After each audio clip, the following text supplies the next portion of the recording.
అందరికీ నమస్తే, జేబీములండి. ఈరోజు మరి ఆంధ్రప్రదేశ్ ప్రభుత్వము ఈరోజు ఇప్పుడు మంచి కూటమి ప్రభుత్వం మరి గత ప్రభుత్వం లాగా చేయకూడదని ఈరోజు రాష్ట్రం అంతా కూడా రెవెన్యూ భూములు రీసర్వే జరుపుతుంటే అదేవిధంగా మరి చంద్రబాబు నాయుడు వారు మరి రీసర్వేలు జరిపి మరి గత ప్రభుత్వం ఎవరైతే నష్టపోయారో బాధితులు వారికి న్యాయం చేయాలని చెబుతున్న సందర్భంలో మరి ఈరోజు తిరువూరు నియోజకవర్గంలో ఉన్న మండలాలలో అవకతవకలు బాగా ఉన్నాయి. ఈ అవకతవకలు కారణము రెవెన్యూ అధికారులే. అదేవిధంగా గతంలో కూడా ఒక మహిళ మరి నా భర్త చనిపోయిన తర్వాత భూమి మరి పట్టాదారు పాస్ పుస్తకం నా పేరు మీద ఎక్కిమని విఆర్ఓని 10 సార్లు ప్రాధేయపడ్డా వినకపోవడంతో మరి కలెక్టర్ వారిని ఆశ్రయించడం జరిగింది. మరి అదే మహిళ ఇప్పుడు మరి మన మానవ హక్కులని ఆశ్రయించింది. ఒకసారి మనం ఆ మహిళను చూద్దాం. అమ్మా నమస్తే. నమస్తే సార్. నువ్వు ఇంతకుముందు గతంలో కూడా మా ఆఫీస్కి వచ్చావు కదా? నువ్వు వచ్చాను సార్. ల్యాండ్ విషయం మీద వచ్చావు. వచ్చాను సార్. కలెక్టర్ గారిని కలిసావు కదా? కలిసాను సార్. మరి ఏమైంది? నీ ల్యాండ్ విషయం ఇప్పుడు నీ ల్యాండ్ నీకు వచ్చిందా? రాలేదు సార్.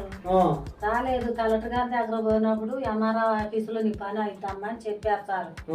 ఆ ఎంఆర్ఓ గారు అసలు నన్ను పిలిపిలేదు, నా ఊసే పట్టించుకోవట్లేదు సార్. నేను మా ఊరు ఈఆర్ఓ గారు ఉన్నారయ్యా, కనుమూరు ఈఆర్ఓ గారు. ఏం పేరమ్మా? ప్రభాకర్ రెడ్డి గారు సార్. ప్రభాకర్ రెడ్డి గారి దగ్గర ఫస్ట్ పోయి అయ్యా మా ఆయన చనిపోయిండు, నా పేరు మీద పాస్బుక్ ఇవ్వండి అయ్యా అని నేను ఈ కాగితాలు ఫస్ట్ మా ఈఆర్ఓ గారికే ఇచ్చాను సార్.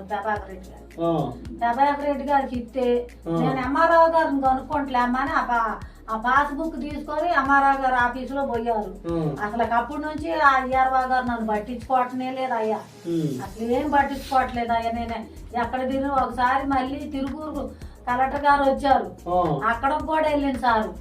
అక్కడికి వెళ్ళినాక కూడా అమ్మ నీకు ఈ నెలలో వచ్చే నెలలో ఒక 20 రోజులలో పని అయిద్దమ్మా అని చెప్పారు.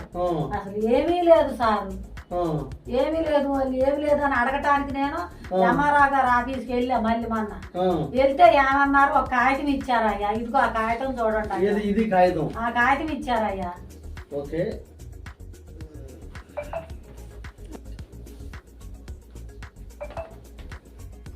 నీకు కాగితం ఇచ్చారు ఎంఆర్ఓ గారు?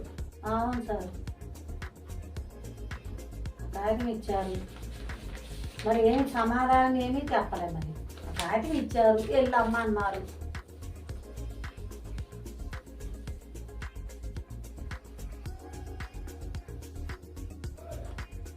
మనం మిత్రులారా, అధికారులు చూస్తున్నాము. ఇది ఆల్రెడీగా పిఓటి యాక్ట్ చట్ట ప్రకారంగా చర్యలు తీసుకోబడునని ఎండోర్స్మెంట్ లెటర్ ఒకటి తహసీల్దార్ వారు ఇవ్వడం జరిగింది. ఈ లెటరు ఎందుకు ఇచ్చారు అనేది అంటే, ఆల్రెడీగా నా భర్త చనిపోయాడు, నా భర్త పై ఉన్న పట్టాదారు పాస్ పుస్తకం నా పేరుపై చేయమని కోరింది. మరి అదేవిధంగా ఇక్కడ సర్వే నెంబరు 222/1లో ఆల్రెడీగా వీళ్ళు మొత్తం టోటల్గా 3 ఎకరాల 18 సెంట్లు భూమి ఉంటే మరి 222 మరి అదేవిధంగా 222 సర్వే 4లో మొత్తం టోటల్గా వచ్చేసి ఎకరం 62 సెంట్లు మాత్రమే వీళ్ళు అమ్మారు. ఏది వీళ్ళ భర్త కానీ కొడుకు కానీ అమ్మారు. మరి అదేవిధంగా ఇది 2-3 సర్వే నెంబర్లో ఉంది. 2 సర్వే నెంబర్లో ఉన్నటువంటి భూమిని మరి వాళ్ళు అమ్మటం జరిగింది. అదేవిధంగా మరి ఈమె భర్త కొట్టుకున్నటువంటి మరి భూమి అయితే ఏమైతే ఉందో మరి అది సర్వే నెంబరు 222/5లో ఉన్నటువంటి ఎకరం 38 సెంట్ల భూమి. అదేవిధంగా గతంలో వీళ్ళు రిజిస్ట్రేషన్ భూమి ఏమైతుందో దాంట్లో కూడా 3 సెంట్లు మిగిలి ఉందని దీంట్లో ఉంది.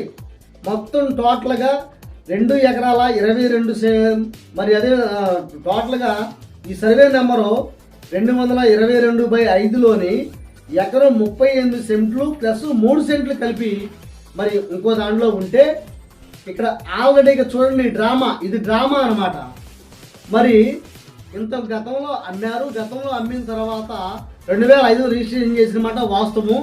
మరి ఈ రిజిస్ట్రేషన్ చేసినప్పుడు ఈ ఎకరం 68 సెంట్లు ఏదైతే ఉందో దాన్నే వీళ్ళు చేశారు. ఇది పక్క కానిగెట్లో ఉన్నటువంటి మరి ఇది ఎక్కడ కూడా రాసి ఉంది, ఎకరం 62 సెంట్లు మాత్రమే రిజిస్ట్రేషన్ చేసి ఉంది. మరి అదేవిధంగా మరి 222/5 ఉన్నటువంటి ఎకరం 38 సెంట్లు భూమి గవర్నమెంట్ భూమి కాదు అని తెలిపి ఉన్నారు. తెలిపి ఉంటేనంట ఈ భూమికి ఆ భూమికి కలిసి వీళ్ళు డబ్బులు తీసుకున్నట్లుగా దీంట్లో ఒక డ్రామా సృష్టించి మరి ఇవాళ వాళ్ళు చెప్పిన మాటలు విని ఆ రోజు కలెక్టర్ గారు కూడా మరి స్పందనలోని మరి నా ముందు కూడా నేనే వెళ్ళి ఉన్నాను. నా ముందు మరి కాన్ఫరెంట్లోకి కాల్లోకి తీసుకొని ఎంఆర్ఓ గారితో మాట్లాడి చెబితే మేము వాళ్ళు అమ్మి ఉన్నారని చెబితే అమ్మి ఉంటారు ఇద్దరం పిలిచి మాట్లాడడం అంటే ఆ రోజు కలెక్టర్ గారు చెప్పిన మాటను కూడా ఎంఆర్ఓ ఈరోజు ఉల్లంఘించింది. ఏమో దీన్ని బట్టి చూస్తే ఎంఆర్ఓ కూడా దీంట్లో ఒక పాత్ర ఉందని నేను నమ్మాల్సి వస్తుంది. మరి ఇద్దరిని పిలిచి షో అండ్ షో కూర్చోబెట్టి ఈ భూమి మీరు ఎవరు అమ్మారు ఇద్దరిని కూర్చోబెట్టాలి. మరి బాధితురాలు ఇవాళ పిలవలేదు, భూమి నాది అని ఏమైనా చెబుతుండే పిలవకుండా మరి భూమి